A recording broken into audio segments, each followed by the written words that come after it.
Hi everyone, it's Matthew McKenzie here again, and welcome to another video on care awareness. And this one not going to be an easy one to promote or present, to be honest, because the topic can be quite dark. But what I've started to do is try and raise more awareness on things that you can use to help you cope with grief.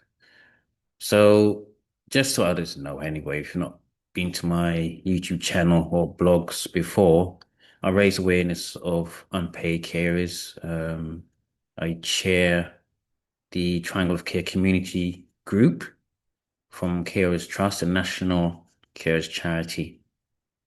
And a lot of my focus tends to be on those caring for someone long term, unpaid carers, obviously, someone going through mental ill health. So they're caring for someone going through long-term mental ill health. I do raise awareness of other things, but the core of this channel is on unpaid carers. So as you can tell by the title, this presentation's on when caring means suppressing your own grief. And it looks at understanding, coping, and actually caring for yourself. And, this is the reason I've mentioned this is there's two reasons. One, I did mention about carers going through some form of grieving through the Carers Week 2025 promotion video that I had done off my YouTube channel.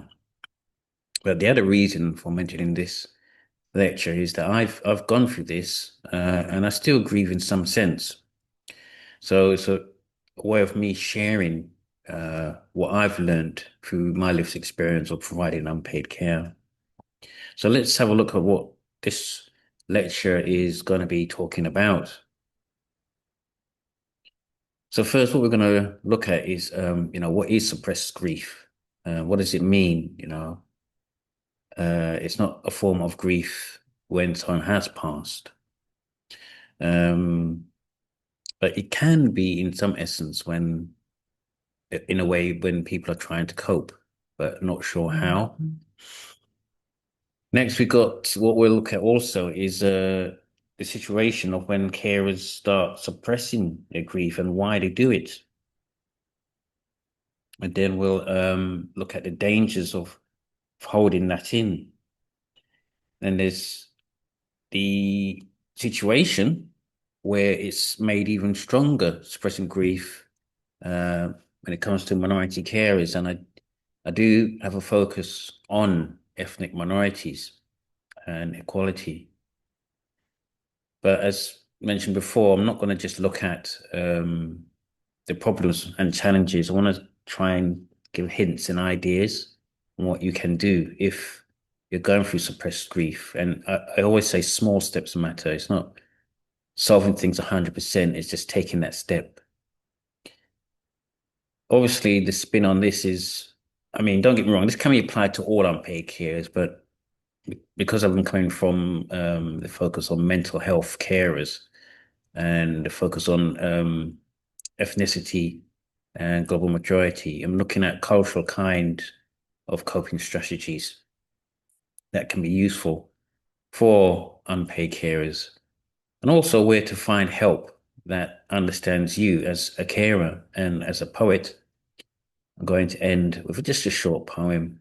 But if you like the content, if you like the video, please like and subscribe, and maybe even uh, put a comment there. So, what is suppressed grief? And I did mention earlier, it's not really just about death, when someone's passed. And yes, suppressed grief actually, are correct.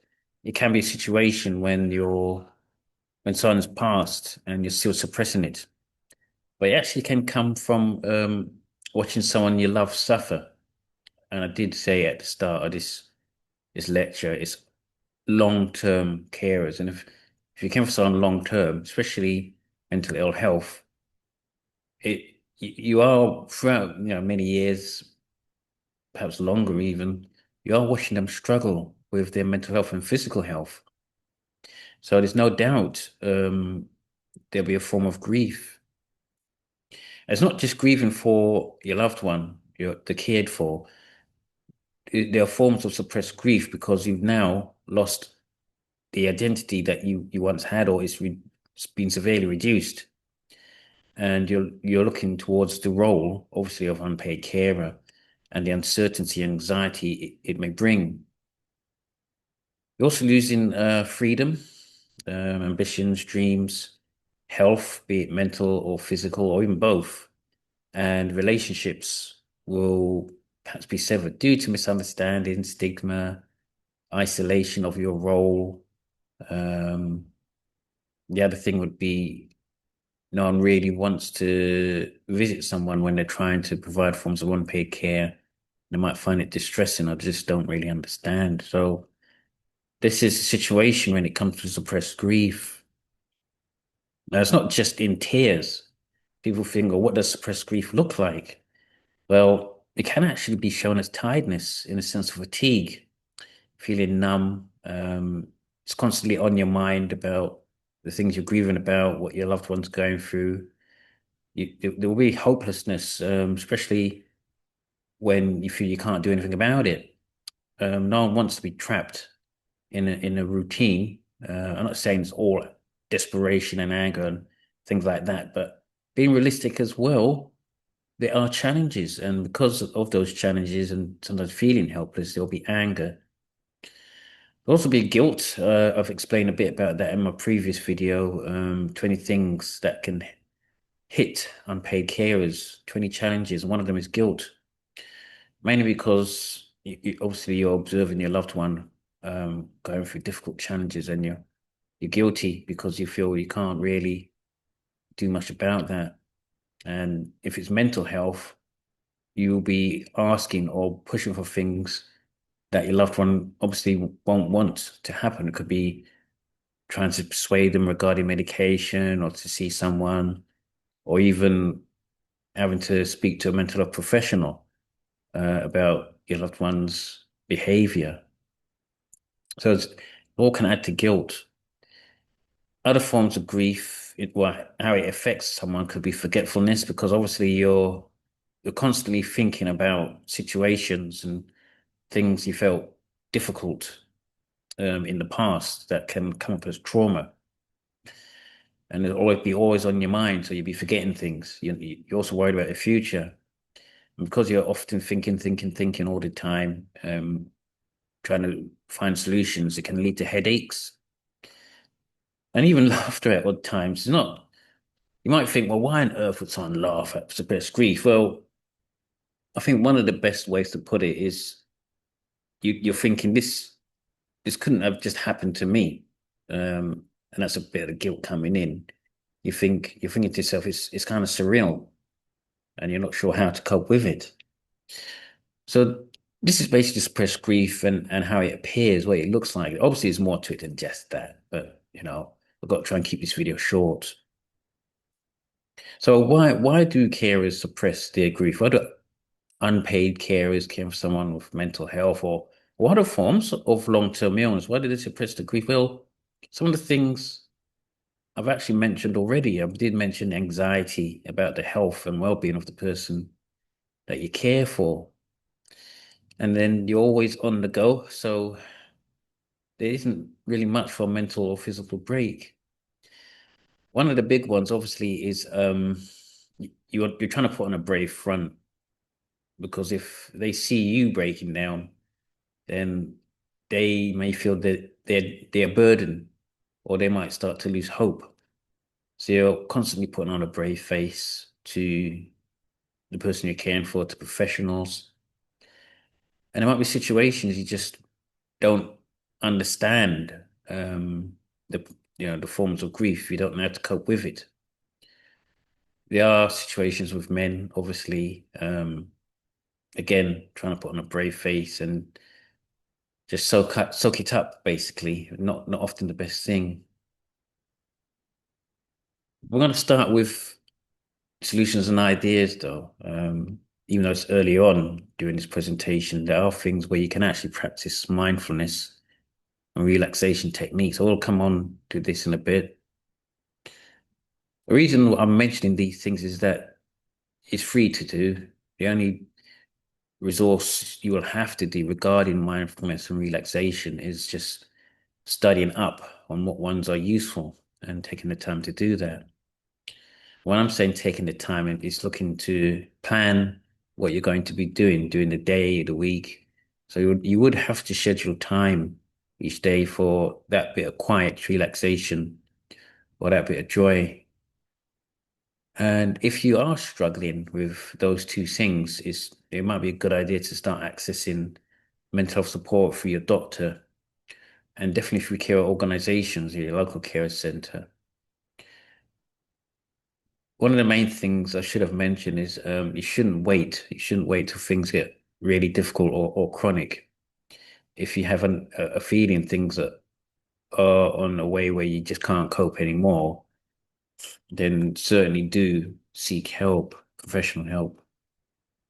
And I'm going to explain the reason why you should seek professional help if you do not tackle suppressed grief. Because for one, and this is the dangers of holding it in, by the way. For one, the grief, it doesn't really disappear and it builds up gradually. So what happens when it's building up and it reaches its peak? What can happen? Well, you start feeling the things that I mentioned earlier on, physical illness. You feel depressed, so it's pointed out that you're less likely to fend off illnesses when you're constantly feeling down through depression, being burnt out by providing forms of care that's gone beyond the call of duty, and the constant anxiety. This will all add up to physical and mental illness. You'll start to feel numb, feel detached, and it will affect your caring role with your loved ones. So there's a risk of you becoming the next patient. That's not going to help the person that you're caring for. So they themselves may actually become the carer at some point if things don't change. And what might happen is because of the dangers of holding suppressed grief in for long terms, for a long amount of time. I'm not saying you can't hold it in for, a short amount of time. We're only human. But I'm talking about the dangers of not doing anything. The other danger would be sudden emotional outbursts. And the risk is you might lash out at the person that you're caring for. So the important thing to remember is that if you're caring long term and going through suppressed grief, it's important that you matter as well. Your body and mind actually need space. And it's important to allocate that space for you, even if it's just for a short time. We don't really know how long it takes for your caring role to become a difficult challenge. As mentioned before, I have a focus on minority ethnic carers. And it's not just goes down to the individual's understanding of suppressed grief. There may be obviously influences outside that, that leads to a carer suppressing grief. Certain cultures do focus on cultural silence around mental illness. This may not be the case with other specific type of illness. So there might be situations where in some cultures they say, don't talk about it or just pray about it. And to a point that can help in some sense. I'm not saying overall. We'll look at that in a bit. But if it's just praying only, then that can be a problem. And the other side of things, especially I suppose in African Caribbean situations or cultures, there might be situations where they prefer to keep it in a family. So the guilt is when carers feel like, oh, I'm putting myself first because they feel that, look, because I'm going through suppressed grief, I don't want to really relax or focus on mindfulness, and that guilt can come from that.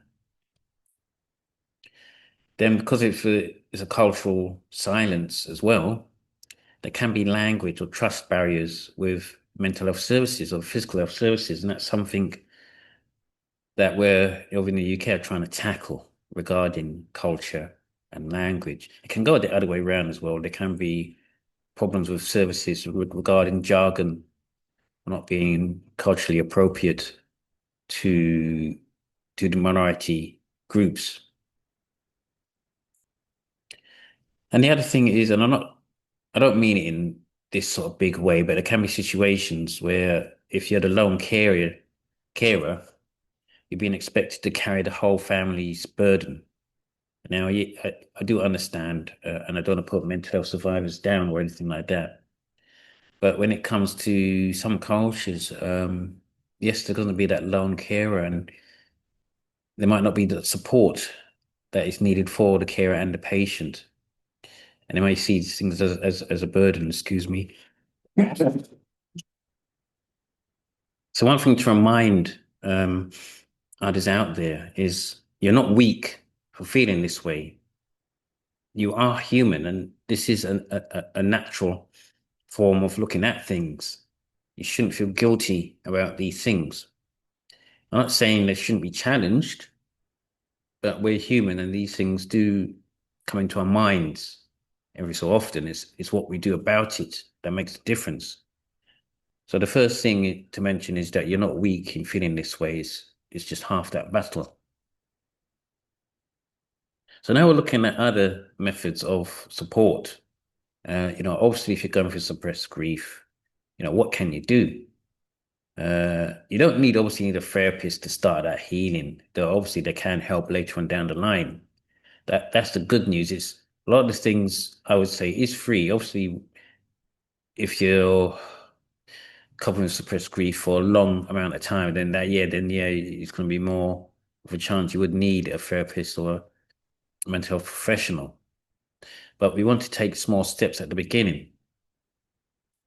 So ways to start is obviously speaking honest to a close or trusted friend, a close relative, or perhaps another carer about what you're going through and what you're trying to figure out that is making you feel this way.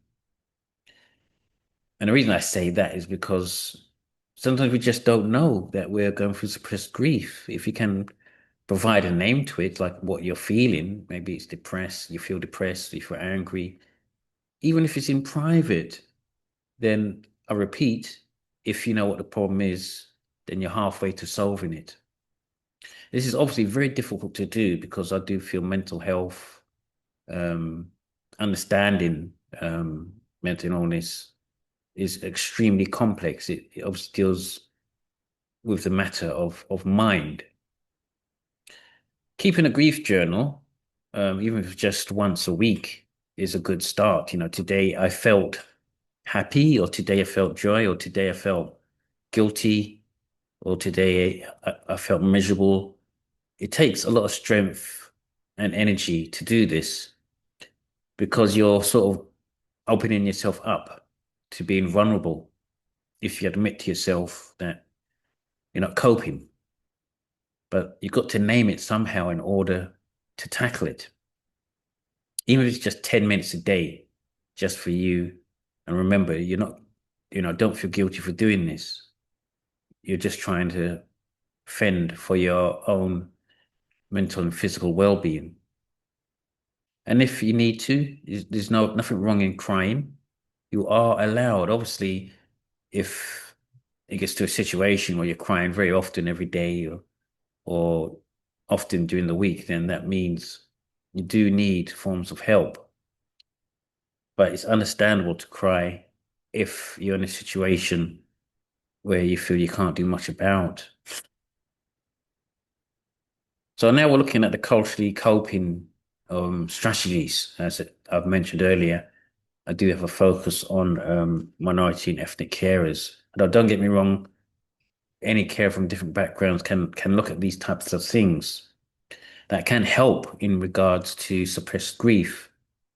So it's a bit of a strange one. At one time, saying prayer alone can't be the most best things, but prayer when needed, and spiritual practices can be useful, can actually help. But I've put down you should also try and talk to someone. Don't just sort of focus only on prayer and spiritual practices. Something I will look at further um, in another lecture, because I do feel again, if you think the mind is complex, and then spirituality is even more difficult. The other thing, the reason I mentioned these other things is I am a poet, and I do often try to connect with others through poetry and creativity, and this should always be encouraged with those providing forms of unpaid care.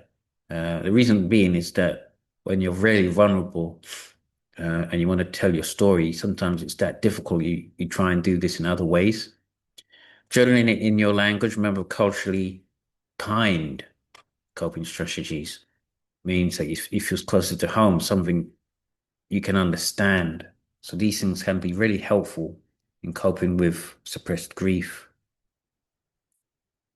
Other forms of culturally kind coping strategies is storytelling with our elders, sharing the pain, not just strength.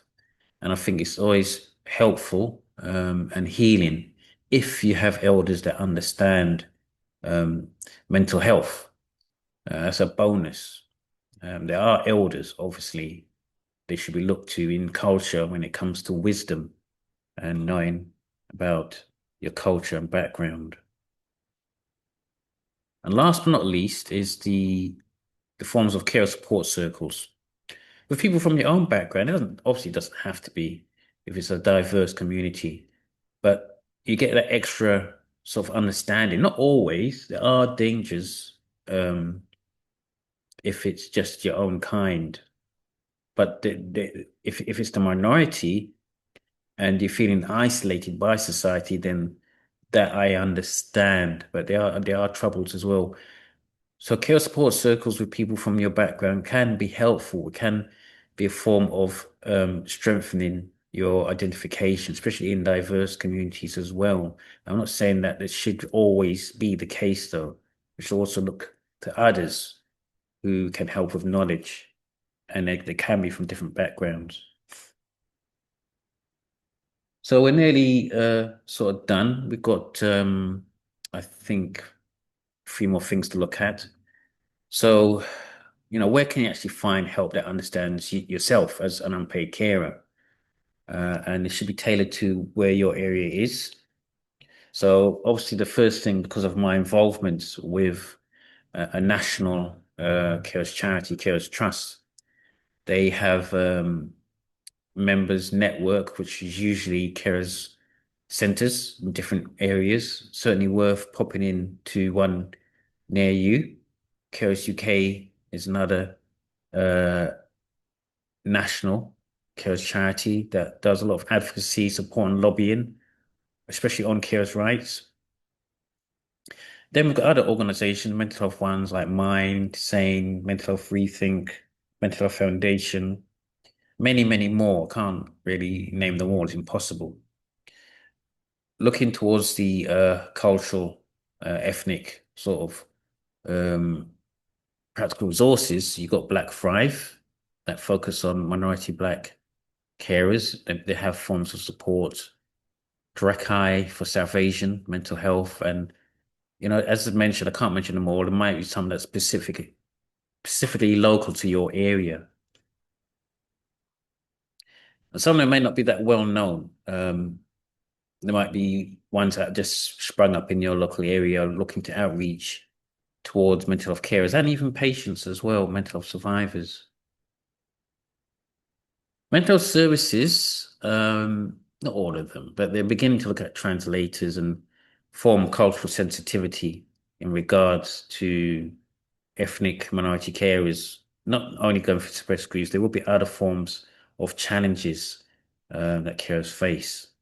One of the framework for this is the patient care race equality framework, which increases better outcomes for patients and carers. And then we also need to look at technology as well. It is increasing. I know one of my videos, I do have a link, I suppose, towards the universal carer plan.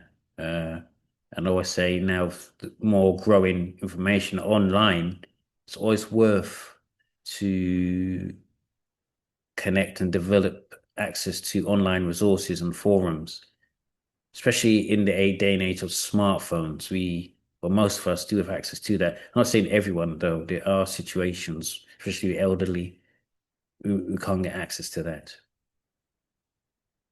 So I want to end with a poem, um, because it may say more than what I've presented. It might sort of click with unpaid carers going through these things, and poetry can form a connection that's entirely different when it comes to a lecture. And this poem's called You're Not Alone. You hold their world in steady hands, yet tuck your own tears when no one stands. You smile when sorrow fills your chest and give your all, but never rest. But even when rivers need a shore and hearts once full can't take no more, so pause, dear carer, breathe, receive. Your grief is yours. You're free to grieve. So the last thing I want to say is, although you're going through difficult challenges, you're grieving and it's suppressed and it's delayed, you're not broken. It's not over, and you're not carrying too much. It's just recognizing what you're going through. Letting go is not a weakness, it's strength, but it's something that we need to try and understand. So I guess this ends this lecture. Obviously, I haven't done it justice. It's more psychologically in regards to when carers are suppressing grief. I hope I've given some ideas. Do look around for more. And if you liked this lecture, if you liked the video, obviously give it a like and remember to subscribe. And if you are caring, just remember to look after yourself. Thanks for watching.